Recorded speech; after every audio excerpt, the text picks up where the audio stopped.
All right, so we're going to call up the Design Assist panel next. So I've got Rob Train from Grainger. I've got Rick Bruning from Bell Construction. I have Leanne Skuse from River City. And Henry Painter from Gilbane. Does anybody see Henry Painter? Oh, there he comes. There you go. All right, and Paul Okeson from Garmong is supposed to be up here right now, but, huh? He's on his way. All right, so we're going to skip past him.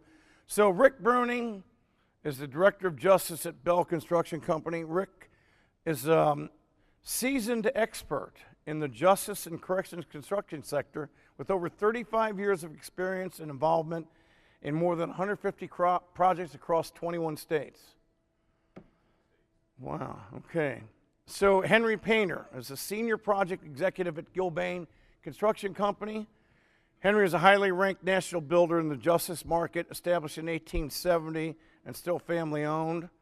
All right, where's the rest of that? Well, I guess I'm going to have to just go with Leanne Skuse is what I know Leanne Skuse.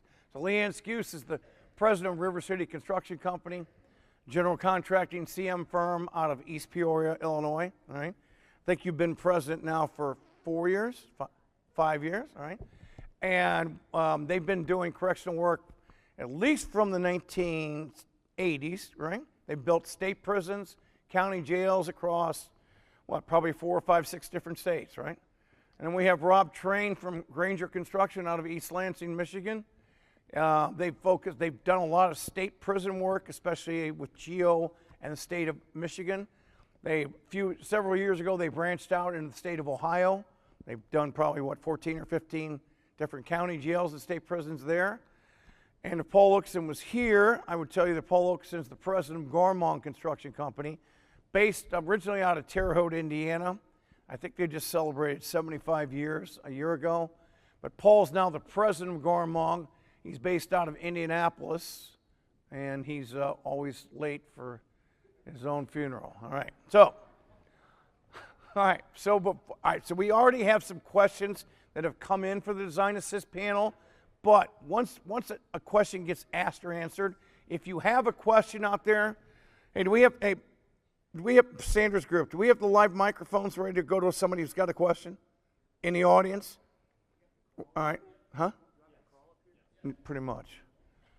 All right, so if you have a question, you're going to raise your hand from the audience. We'll have a live microphone come up, get your question for the panel, then they'll answer it. All right? Morning. How you doing? All right. All right, so here's the first question to the panel. Why should clients consider Design Assist, especially in corrections, justice, and detention facilities? For anybody. All right. I have the mic, okay. Yeah. I was saying hello to Paul to make sure that he knew that we were happy that he joined us this morning. So, again, good morning, everyone. If everyone could raise their hand who's here with a construction firm or with an architectural firm, can you raise your hand really quickly? All right, the point of me doing that is everyone in the room, if you could take a look around from a standpoint of these are all the experts, not just us, but there's a tremendous amount of experts in the room, and if you have any questions while we're up here, please reach out. But the Design Assist process, from our standpoint, is an extremely beneficial process from a standpoint of when you engage as the client, you engage with a team of experienced professionals. As Joe mentioned, you're engaging them early in the design process. You're engaging not only the architectural team, the design team that is well experienced in the corrections and detention market, but you're also engaging the contractors, the detention team, the securities team, who understand not only how to build, but they also understand the market conditions. And that's a very important point that I think sometimes as clients is not maybe explored enough or far enough, because especially in today's environment and the state of the construction industry, there's a lot of work going on, not just in the detention industry, but across the board. And if you don't understand those market conditions, it can be very difficult and challenging. But that Design Assist process, it allows you to understand from the contractor's perspective and the design perspective, what are the costs going to be on the project? very early in the project rather than waiting until the competitive bid process to come back and say, oh no, we have a budget bust. What's the schedule going to be on this project? How quickly can we get into this facility? What are some of the long lead items? What are the nuances that are happening out in the industry that we aren't aware of? Coupled with that, even into the detention space, all the equipment manufacturers, what are the lead times? Steel cell, how many cells are they producing, and where and when can I get my project and my cells for my particular project? So the Design Assist platform should be strongly considered from that standpoint of just having more information available at your fingertips so you can make the right decisions and move forward expeditiously with your particular project. Anybody else on the panel have something to add to that? I mean, go ahead and grab the mic. And Well, I would just add some context to what Leanna said. Basically, there's an old adage: if you make a change early in design, it'll cost you $1. You make a change later in design, it'll cost you $1,000. You make a change in the field, it's going to cost you $100,000, right? So, the opportunity to lay your project out in the appropriate way and identify the products, just as she said, and the technologies that you're going to use early on in the process will save you a lot of money towards the back end. You don't want to open that gift box on Christmas Day, like during the bid process, and find out you've blown your budget because you didn't account for a lot of these changes in the market. Rick or Henry, you guys, Rob, you guys have any other comments on that question? Or Yeah, I think the biggest thing that comes from Design Assist is really the overall efficiency of your project, meaning there's value that the Design Assist partners bring, like Leanne mentioned, the labor workforce, being able to plan for that, but also material lead times, being able to get in those type of queues. But also I think the contractors themselves that are going to be working on the job get opportunity to think about their own backlog, especially in this busy time, and plug you in. And then finally, I think there's an intangible of building of trust and some sort of a team atmosphere that comes around, where I think that when the trade contractors come on board in a Design Assist fashion, there's a sense of loyalty. So if they have to choose between resources, I think the Design Assist projects are more favorable than traditional hard bid, where we had to really slug it out for a project that might not be under the best of conditions. I'd like to approach it in a different manner. I like to tell folks, when you're building a jail or a prison, your rough trades have now become your finished trades. You cannot have any exposed conduit. You cannot have corrections that have to be made that could be used for inmates to hide contraband. So the Design Assist actually really helps improve the coordination up front to make sure that everything is coordinated and raceways are in the right place, and the steel cells have been coordinated with the mechanical. So that is a big thing that's an advantage on the operational side. I don't want to be the only one who didn't say anything. So, hey, I mean, looking at the panel here, and there's a lot of experience. I mean, we've all built several jails, prisons, all that kind of good stuff. And we see the value of Design Assist. And there's a lot of value in Design Assist. Everything everybody has said is true. And but think about the contractor who's never built a jail and what that's going to mean for them. I mean, for us, if we see the value in it, I mean, that's one thing. And there is a lot of value in it. But I see a lot of jails, and I'm building a number of them right now in the Tennessee area. But when I go around and tour some of the jails that are not being built by us, and just looking at the mistakes and all the things that could have been mitigated by having the right Design Assist partner, on your team. And the only thing I would say too is, and kind of Rob mentioned it a little bit, is just a lot of people say you're only as good as your weakest link. In collaboration, I mean, you have to get everybody together. It has to be a collaborative process. And I'm not picking on anybody, but if you have you got to remove all your egos. It has to be project. You got to be for the project and get stuff done and make decisions for the project. If you're not doing that, if you have an engineer that has an ego and he doesn't want to listen to the design assist partner, you know, because we use a lot on MEP, you know, MEP detention, there's a lot of stuff. And there's more frugal ways to do MEP, and there's, you know, different units, you know, we don't need custom units, and there's just a lot of egos. You need to remove all egos and then move on with life and move for the best interest of the project. All right, are there any questions from the audience right now? It's kind of hard to see with the light shining, but does anybody have any questions at all? All right, we got a couple other questions that came in earlier, so here's one for the panel. So what are some of the challenges of design assist delivery method within the different states? So Indiana has their laws, Michigan has theirs, Ohio has theirs, Tennessee, Gilbane, you're across the country. It's different everywhere, and sometimes, even though you want to do the right thing, sometimes the legislature gets in the way of doing the correct thing, all right? Joe. But that, I don't even know what that means exactly. It's a great question, and Joe's exactly right. There are differences across different states. In Indiana, statutorily, the technical definition or application of design assist does not exist, right? So I cannot, as a construction manager, pay a firm like Poly-Jail to do the design assist functionality and then allow them to then jump on the other side of the table and bid on the project. That's not permissible.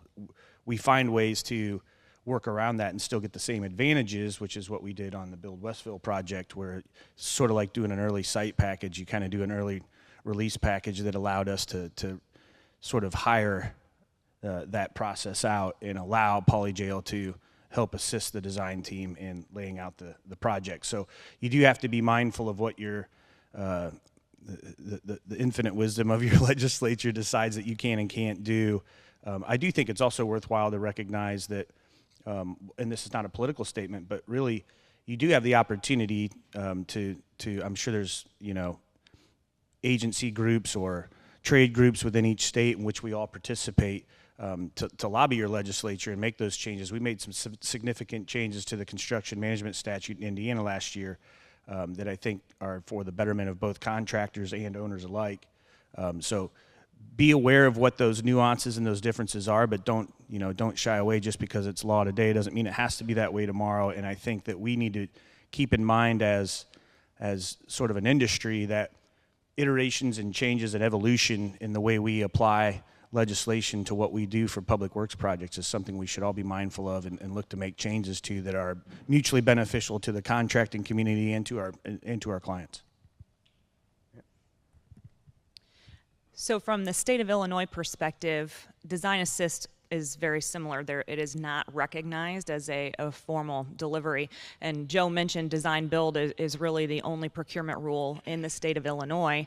And Joe, we did complete a design build project together, so you have done one. He has one project. But the state of Illinois is changing that delivery model because right now the design build process is already 30% into the overall design before the team is brought on board to help guide those decisions. And they are moving more towards a progressive design build delivery, which will be a great improvement to their procurement rules, where we will be engaged earlier in that process from the start, from the get-go, whether that's the design build team in totality, and then also as part of that, we can start choosing some of our key partners to help guide and make those decisions. But as of right now, the state of Illinois is probably one of the most stringent that still has not recognized design assist yet. Michigan's probably less prescriptive of this, but I think the biggest obstacle for us in design assist delivery is to work with, in most cases, the county government with their own procurement rules, and most of them require a public process with some qualifications and some sort of a quantitative evaluation process. And so I know we're very careful in those situations to meet with the procurement specialists, make sure that we're meeting the intent of what their regulations are as well. But we're also very diligent about making sure we describe what the process is, what the criteria for evaluation are going to be, make sure that the evaluation group is inclusive of the project team, the owners, the architect, construction manager as well. make sure that that's well documented. So if there's any question about the results that's you're able to demonstrate that and how it's proven. And that process not only is, we ask in the case for some fees and costs and stuff like that, but also heavily weighted on quality, past performance, those type of things as well. And so I think when you're very clear about what the process is, both of the owner, make sure the architect's involved in understand what's going to happen, and then the contractors as well proposing, it's relatively smooth.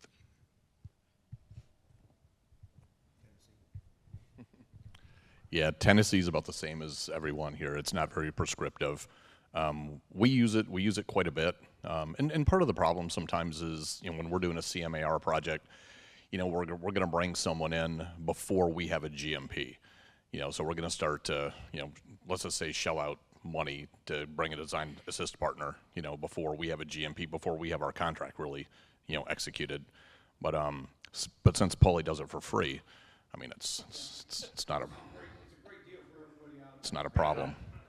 But no, again, and I think Rob mentioned it earlier. It's having the trust. You got to bring someone in that you trust, and we have to do when we do it. We have to go through a process too, and we have to put it out for, let's just say, competitive pricing, and then bring it in, make a recommendation in the Tennessee and the Southeast. So as long as we do that, and it's a very transparent process, usually, and we can point out the advantages of where it's going to save money. It usually goes over pretty well. Yeah, in the state of Georgia, we have to have a competitive process, but part of what we do is it's qualification based. And we will bring in the different potential design assist contractors, DECs, mechanical or electrical, and we will have them show us how they filled in the white space, usually right after the SD documents. And we will have the owner of the design team, the engineers in there helping to verify that they've captured the correct scope and the correct vision. Then the most interesting thing is Rick said, Paulie does it for free. We lock an agreement in that if they cannot keep the set price, we have the right to go out and rebid the project. So that also protects the owner. All right, does anybody else out here have a question in the audience? Sanders Group, or any questions coming in on the web right now? That'll be yes or no. Yeah. Hey, Joe, I have a question. All right, go ahead. We do have one over here. All right, good. Wow.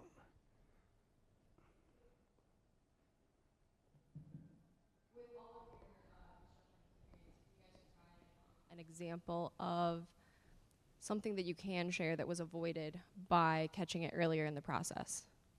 It doesn't necessarily have to be the most recent project, but I think I heard you say, can you provide an example of something you caught early in the process that avoided some cost implications? Is that basically the question? Okay. Sorry, we couldn't hear you very well up here. I think for those of you that would be familiar with the capital city in Indiana, Indianapolis is Marion County. It's a unified government, so the county and the city are all one and the same. We did a fairly sizable project together there. And one of the interesting things that was caught early in the process was the column placements as it was drawn into the building and as that related to the steel cell formations actually was going to cause a pretty significant problem. And I don't want to talk on behalf of what Mike Smith might have to share, but obviously, just like any other type of fabrication, the more you can do it the same way. Just for those of you on the Westville tour, for example, there's what, Tony, 2,000 cells over there that are pretty much exactly the same, right? So you can envision manufacturing 2,000 cells that are exactly alike is a lot more efficient and cost-effective than making 2,000 somewhat different cells to fit into a building, which would be labor-intensive and costly. So those column widths was and I don't know if you remember this, Jared, but they were placed in a way that would have required us to like notch the cells in a very ineffective way. So significant cost increases were caught by that, and we were able to make some shifts in the design process that allowed Steel Cell to really make a cell that was more replicable, if that makes sense. So I could come up with probably 1,000 others, examples just like that, but that was one that comes to mind that we caught pretty early on that saved the owner and us a lot of headache and money. And do you have a question? Or what? Go ahead. I kind of agree with Paul. I mean, we did a very similar to Mary. We did Wayne County Jail with Poly Jail, and we had a design assist process in there for detention, security, electronics, MEP, elevators and stuff. But even like elevators, I mean, getting design assist early on that stuff, and we were able to get all the shaft sizes. I think we had 24 elevators on that job, and getting everything coordinated way early in the project when we were still doing structure and still trying to put a shovel in the ground for the first time. And it streamlined the process. But we found even on the steel cell, we had double T's with concrete topping, and technically the way that the cells were being provided and then the shim pattern didn't work. And so we had to add a lot more shims and do some stuff so the pounds per square foot, so we could displace the weight better on the cell. We found that out early in the process. I mean, there was a chance that we were going to have to rethink how to do the whole structure of the building with the floors. So, but yeah, great question. Yeah, imagine if that would have been caught in the field, right? I mean, a ton of money. Yeah, the job's done. Yeah, I wanted to add that before getting contractors involved early, design assist, one of the major headaches I think in a correctional project was the review of the doors, frames, and hardware and all the controls to them.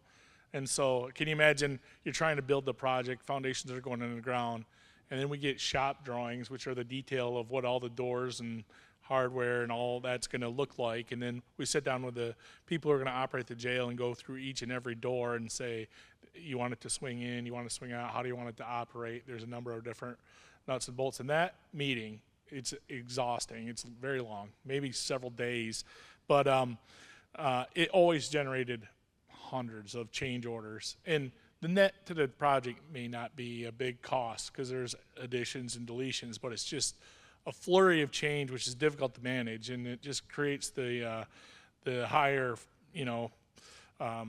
potential for mistakes, right? And so being able to bring those like Poly Jail or on board and the manufacturers with the doors, frame, and hardware early, and really go through that process in the design phase, eliminates the need to have to do that later, which is one of the key part of the function of your facility. We have another question out in the audience. A quick question on, I'd like your perspectives on what you're seeing from a twofold, from a contractor availability standpoint, meaning mainly mechanicals and electricals in your markets, and what's happening cost-wise, because a lot of times people, counties, states will say, I think we're going to wait a little while and see if we can get some costs to come down, for things to smooth out, regulate a little bit. What are your perspectives on those areas? I think that's a great question that we all need to be asking ourselves, not only from a standpoint of just the detention and corrections industry, the state of the construction industry in general. So mega projects are not going away. You hear about the massive data centers, you hear about all these large scale projects that are happening, and guess what they're doing? They're drawing all of the labor force across the US to be able to support and supplement those projects. So all of us sitting in this room, we are fighting for workforce. And that is a topic of conversation that we are regularly reviewing. In fact, we're going to be talking about that this afternoon at our company meetings. But specifically, electricians and electrical contractors, they are in such high demand right now as a result of the amount of investment in data centers or all of the power grid infrastructure, solar, all of those programs that are out there. And so when we are looking at projects and we are approaching projects, whatever state we are looking at, that's one of the biggest questions that we ask, is specifically on the electrical side of things, and how can we supplement the project if we don't have enough of a labor force to be able to go out and execute really well. And so kind of going back to one of the questions that was just here previously about how do we start saving money, or what are some of those things that we catch earlier in the process, this is an example right there.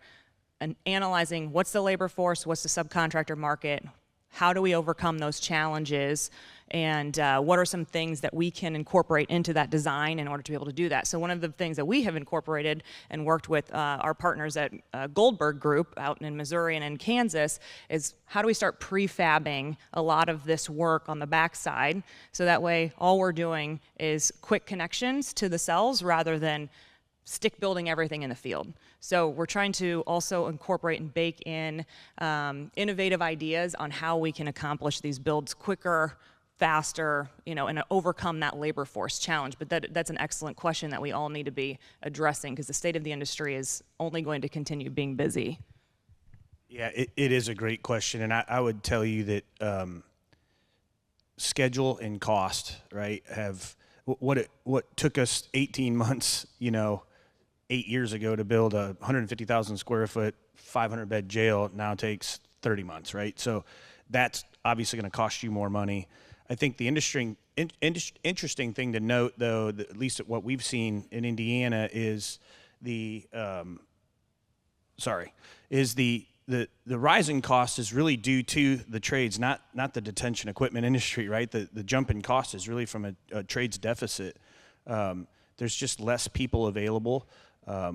You can talk about things like tariffs and all of that, which certainly have an impact, but just the general cost. I think the rapid increase in pricing that we've seen is probably relaxing a little bit, but I think the old adage is still true. It's cheaper to build it today than it's going to be tomorrow. It's never going to go back. This is a reset of the base. This is not a bubble that's going to pull back down. So I think you just have to make some calculations and account for these things if you're an owner. And I think the design assist process absolutely layers itself into where you can identify some of those cost challenges early on and make some decisions before it kind of blows up in your face. Good question, Craig. It definitely has impacted the work that we have going out for bids. And it's kind of crazy. I mean, I'm in the Nashville area. We had a big $300 million juvenile that we're working on. And the amount of bids, because it's a bigger job, and so you can't have the small trunk slammer electrician do that job. We had 2 bids, but we have a $35 million county jail, on electricians, and we had 9. So but it has impacted. I mean, Leanne's kind of talking about, those data centers are just taking all those special. I think we need to build jails/data centers. Is maybe what we need to do. And that we'll get more electricians. But for an electrician, and I'm not one, but talking to the electricians that I'm working with and stuff, it's fast and it's easy money. I mean, it's, to build a jail, you might be on a project for 2 years or whatever, let's just say building the jail. That data center is going to go in 6 months, and it's 3 times, maybe 10 times the cost and revenue coming on into them, and it's a quarter of the construction time. So that's one trade that is greatly been affected, by despite all these projects and the flood of the projects. But cost-wise, I think you're right. I mean, it's starting to kind of taper down. I think cost is always going up. Let's just say it's going up 3 to 5% every year. And then COVID, had the big spike, and now the big spike's kind of, maybe it's over, but it's still going up. It's so it's cheaper to build today than it is tomorrow, I think, any time. But a lot of the owners that I'm working with thinking that, cost is coming way down. It's not coming down. It's just not spiking anymore. It's going back to the 3 to 5%. Now, in the construction industry across the country, our industry's short 500,000 construction professionals / tradespeople. How do you fix that? Well, AI is a great thing, but AI is not going to do the actual installation of a steel cell or the electrical. The answer is the prefabrication. And to make the prefabrication correct, that's where the design assist really helps, because you're able to get all that coordination done up front, take advantage of while the foundations are going, you're getting all the prefabrication in place so it's ready to go. We have another question from the audience. Okay, he asked me to stand up. So Tracy Wilder from the State of Oregon Department of Corrections, and I heard you say that you met with staff for a couple of days to design the doors and how they opened. In Oregon, we have really strong justice reform groups that think they have a say or do have a say in how we treat adults in custodies and how our prisons look. So does your team have anybody that meets with stakeholders and listens to feedback to guide how you do the design build? So, trying to understand, it's hard to hear from up here, but you're asking about, having the stakeholders go through like doors and frames and all that kind of good stuff. Is that what you're asking about? Yeah, I mean, I'm sure every company here does it maybe similar but different. But for us, what we like to do, because doors and frames and hardware are, obviously really important. So what we do is early on the project, even sometimes before bidding it out, we're bringing a design assist partner. We'll go through all the stuff. I think Rob and Leanne were kind of talking about that. We'll do all that, and we'll sit down. We sit down with the stakeholders and go through everything, because it's more than just, do you want a 10-300 lock, or do you want a 10-120? Some of the things that matters for us, we build a lot of big things, and if you guys toured Westville, there's a lot of precast openings. If you're going to change a lock from a jam mounted lock to a mortise lock, your opening just changed. And if you're already released precast for that size opening, now you got problems. So it behooves us to go through with the stakeholders, because the stakeholders look at all that stuff and they want to, the doors don't matter as much as the frames, I'm going to say, in the early process, but because the doors we can kind of change almost any time. But it's not going through with the stakeholders is a huge mistake. So we always go through everything, and it's more than just doors and frames and hardware. It's where your ceilings are going. There's a lot of stakeholder involvement on the project to make them successful. Yeah, I would add to that too. For those of you that were on the tour yesterday, you might have met Deanna Dwenger, right, who works with Elevatus, but really was a part of the state mental health infrastructure as a stakeholder, right? Right, wrong, or indifferent, especially at the county structures and at the state too, but county jails are usually the largest caretaker for the mentally ill, right? It's not the way they're designed, and it's not the way life should be, but that's the net result of the way society is set up right now. So having that group of stakeholders involved early on, you probably saw some things that she would have talked about yesterday in terms of that step-down unit and how things sort of progressively move someone through the system and aid them. Even 10, 20 years ago, we wouldn't have been thinking about those things at all without that group of stakeholders being present and kind of, injecting those thoughts into the design process, and the outcomes being what they are today are far better for the population of people who occupy these spaces. So it's not just, the technical spaces, it's the spaces of where these people are going to stay for quite some time. That's really important. The last thing I would say as it relates to stakeholders too is having, if you're going to be an owner, if you're looking at doing a project, if Kevin Orm's still here, he's a perfect example and a great sort of consultant, if you will, as an owner to talk to, because having an active ownership participation, right, is critically important in that process. The design assist process doesn't work if you as an owner aren't actively engaged in that process as well, understanding it.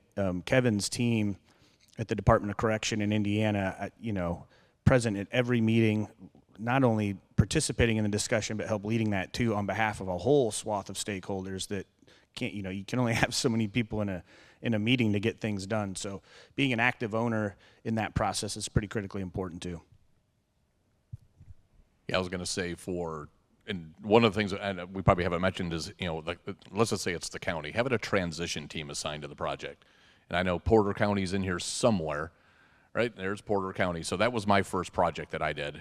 And some of the people here, Steve Lawrence is here from Porter County, and he was part of that transition team, actively involved, looking at door frames, looking at even medical equipment. If we're going to have a medical suite in there or a dental suite, and I've done projects in the past, and we get it all built, everything's done per plans and specs, everything's great, and we're polishing it on up for punch list, and they come in, the medical team's like, nope, won't work for us. Everything's got to move, and that's kind of tough, starting to tear up concrete and stuff again. But yeah, so if you're a county that's looking at doing this, assigning a transition team that can be actively involved in going through door and hardware schedules. Even the simple things like you're going to put washers and dryers in a laundry area. Well, it's pretty sweet if you have a door opening that's big enough to ever take them out if they break and bring a new one in. You got a 4-foot wide washer, and you got all 3 doors going out of the building. So it's just all that little stuff makes a big difference. All right, do we have any more questions out from the audience at all?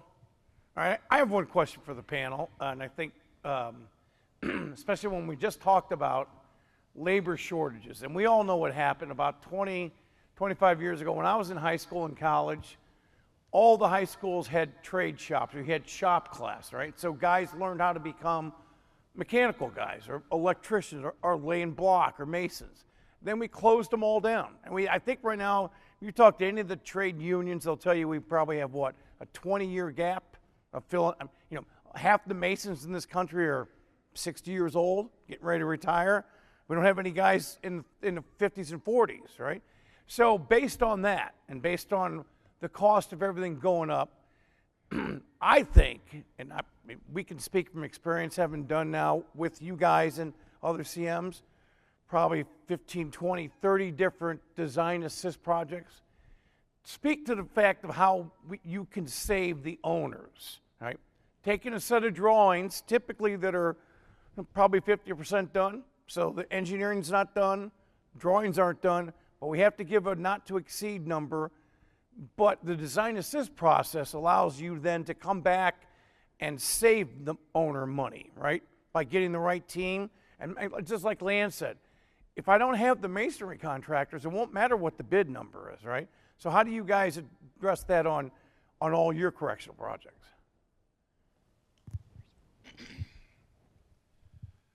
You know, that's a great point, Joe. When we think about bringing on design assist partners, it's usually because of the technical piece of it, right? Detention equipment contractor, they're going to supply, you know, all the most important functional parts of the jail, mechanical, electrical, all the parts and pieces, long lead time items, those are issues. We've been bringing on masonry contractors, if it's going to be a masonry jail in design assist, really to tie up the labor force there. That's one way to do it. Also looking at the different systems early on in meeting with the different contractors, meaning are we going to use structural steel versus masonry for some of the building components, the skin, the structure, whatever it may be. I think that's what you were getting at, Joe, how the labor force thing? Yes.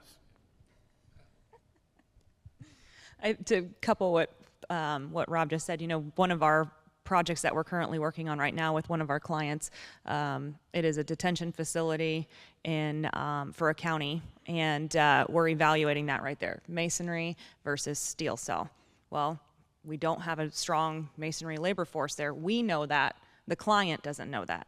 And so that's one of the reasons why we're pitching the steel cell process, is to both expedite and overcome some of those labor shortages in those different markets. So again, back to that prefabrication, those critical decisions as early in the process as you can. You only get that information if you're partnered with the right teams that have awareness around what's happening in those different areas and regions of the country. Yeah, and just as a free bit of advice, I would not let yourselves get to 50% design before engaging in some of these processes and these decisions, right? I mean, and I'll just say a word about that notion, right? You will save yourselves a ton of heartache if you engage your construction manager or contracting partner, however you design builder, whatever that is, right? If you're engaged early in the process through the design elements, especially if you're going to do construction management at risk, hire your construction manager at the same time you hire your designer. Let them work together. Again, that old adage, you know, if you catch it early in design, you're going to save, it's going to cost you $1, right? Versus tens of thousands of dollars out in the field. And that design assist partner, Rob's exactly right.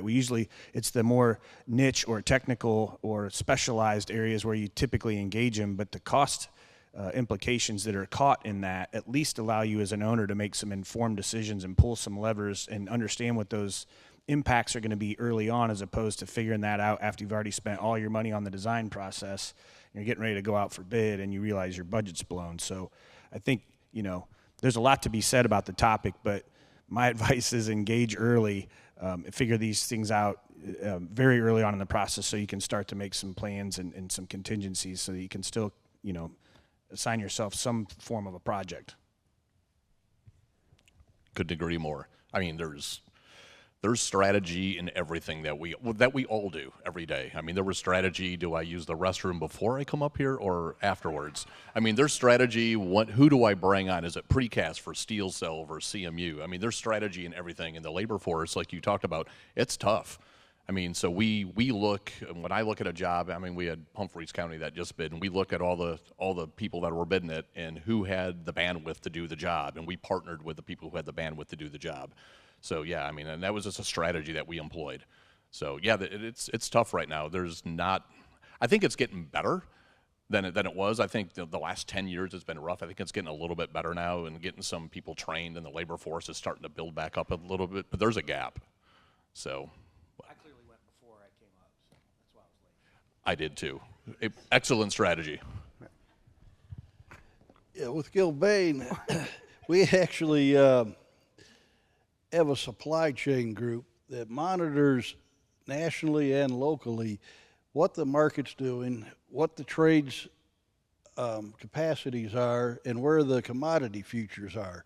And when we look at a complete system, we have to look at a system, if it's precast, that's going to increase the size of the foundations. If it's CMU, it's going to increase the footprint of the actual elevated slabs or the slab on grade, which adds cost. So we look at the different cell types, we look at the complete systems and try to factor that in and then balance that with what's going on in that local community with the local trades, so that if there is a big data center being built, and we know there's electrical potential issues, we know that, or if there's a large school going and the masons are all tied up, we stay away from the CMU. All right, are there any other questions? There's a question right here.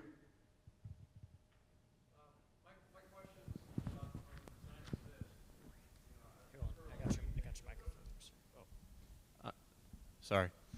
So my question regarding design assist is, like, there's pros and cons to everything. So, like, what are some of the cons as an owner? Like, what are some of the things that we should be considering as far as implementing design assist, and how far to push it? You know, how do we set those boundaries, and what are some lessons learned of things that maybe didn't go so well? Yeah, I'll start real quick. I mean, yeah, there's pros and cons to everything that we do. I would say one of the cons that I've seen is we did not have a collaborative engineering firm that was on a project. So, and it wasn't on the detention side; it was on the mechanical side, and we provided a ton of value and a lot of design assist information and feedback, and ultimately they didn't do anything collaborative on the design side. And I'm not making fun of designers or engineers or nothing like that, but it was just they were unwilling to budge, unwilling. Their ego was, you know, more, you know, they cared about their ego than they did the project. So ultimately it in the end it kind of worked. I mean, but it just drug out. So we couldn't get our documents going from, like, you know, 25 or going from SDs to DDs. We should have incorporated a lot of the value from the design assist. It never happened. So then we had to go through we had to get almost a GMP and start going through the VE process and changing it all. So one of the things I mentioned earlier is just we got to make sure that we have all collaborative people sitting at the table, and that we'll look at that. I mean, that's the biggest takeaway that I have on the negative side. I'm sure there's others. I would agree. I think the selection of your partner for the design assist is, I mean, it's kind of where you're headed, right, is critically important. You pick the wrong partner, you end up with bad outcomes, like garbage in, garbage out, right? The other thing I think is challenging, particularly in the detention industry, at least from where I sit, it's very difficult for owners and even some designers who aren't familiar with this particular type of build to wrap their heads around the fact that there's might only be one right solution, right? We're so used to competing and bidding out and looking for like-to-like products, and I'm not just saying this because we're sitting at a poly jail seminar, right? But the reality is there aren't like-for-like products, right? If you've been to Steel Cell North America, if you've been to Titan Door, if you've been to Willoughby, and you've seen the way they manufacture their products and the quality that goes into that, and the efficacy of using that or applying that to your project, you quickly come to the conclusion that, right, wrong, or indifferent, this is the solution that I need to have the right outcomes for my project. And that's very difficult to wrap your, because, you know, like, well, there's got to be a bunch of other prefabricated cells out there. There's got to be a bunch of other security doors that make sense. There's got to be, well, there isn't. And so the quicker you engage in the design assist process, right, with the right partner, the quicker you get to those, identifying those situations. You're working with someone who's experienced and can help you avoid any costs spiraling out of control, right? They know exactly what a steel cell is going to cost before you go get the quote. So I just think it's picking the right partner, and it's wrapping your head around some cold, hard, fast and facts about how your project's going to come together. Anyone? All right, if anybody doesn't have any more questions or comments, we're going to end the panel here. And first of all, let's give a round of applause for the people that showed up here, all right? And then before we go any further, we're going to take about a 45-minute break. And I talked to some of you yesterday when we were taking the tour, and I had some people say, "Well, Joe, but we're going to build a new facility, but we don't really like this mental health unit, or we don't like this." Well, today, all the manufacturers are here. Their products are here. They're not only in the room here. There's also cells and doors that are outside. So the reason we can afford to put on a show like this is because the manufacturers who are part of this team contribute to the overall cost of putting this on. Right? It's not cheap to do. Do I think it's worth it? Yeah, I do think it's worth it. We've been doing it for over 30 years. However, I would advise you today to go up and meet the manufacturers. If you have a question about what do you want to do in your facility or your new state prison, all the owners of the companies are here. That's the great thing about the guys that are on this team. They own their own businesses, all right? So let's spend 45 minutes to an hour and do that. Then we'll get back here and we'll go on with Dr. Durango will be next after that, all right? Thank you very much.